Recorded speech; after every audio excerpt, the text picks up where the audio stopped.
पाकिस्तानियों, बहुत ही अजीबोगरीब वाकया पेश आया है। एक सहाफी फहश अड्डों को एक्सपोज करना चाहता था, लेकिन वहां तक रसाई कैसे हासिल की जाए, तो इसने सड़क पर अपनी ही बीवी को खड़ा किया एक कॉल गर्ल बनाकर और लोगों को रिकॉर्ड करना शुरू किया, ये सोचकर कि ये जो गाहक आते हैं, उठाते हैं, लड़कियों को ले जाते हैं, ये सारा काम कैसे होता है और उनको एक्सपोज किया जाए। जैसे ही उसने अपनी बीवी को खड़ा किया, गाहक आए, जैसे भी मामला तय हुए उसने रिकॉर्ड किए और नाम मालूम गाहक उसकी बीवी को लेकर फरार हो गए। वो बीवी से भी हाथ धो बैठे। ये 2024 का वाकया है और अजीबोगरीब वाकया है, लेकिन मैं आपको एक और वाकया जो 2020 में हुआ था वो मैं आपको याद करवाता हूं। कश्मीर में एक कमसिन बच्ची अलीशा थी और उसका बाप तबस्सुम था, जिसको एक जालिम इंसान ने बंदी बनाकर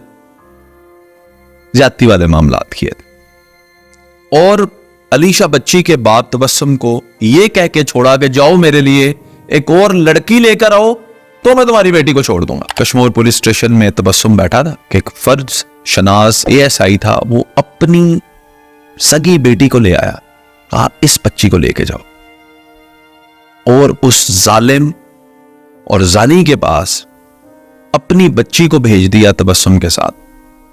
जैसे ही वो बच्ची वहां पे पहुंची, पुलिस को उसका अड्डा पता चला, पुलिस ने रेड की और उस जाबिर शख्स को भी गिरफ्तार कर लिया। अपनी जान पर खेलना मुश्किल काम है, लेकिन अपनी औलाद की जान पर खेलना नामुमकिन बात। मैं समझता हूं कायनात में चंद ही लोग ऐसे होंगे जो अपनी औलाद पर इस तरह खेल जाएं, और इंसानियत के लिए, लोगों के लिए इस ASI को सलाम, जिन्होंने 2020 में ये वाकया किया था। फिर बड़ा सराहा भी गया, उन्हें अवार्ड्स भी मिले।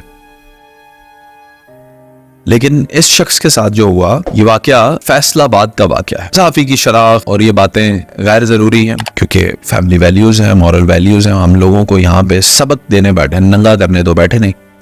लेकिन खुदारा इस दौर में अपने आप को भी बचाएं, अपनी फैमिली को भी बचाएं, और इस तरह के मुश्किल कामों में उलझने के लिए पुलिस ही उलझे तो बेहतर है। मेरा ख्याल है कि जिसकी जो डोमेन होती है उसको वही काम करता है।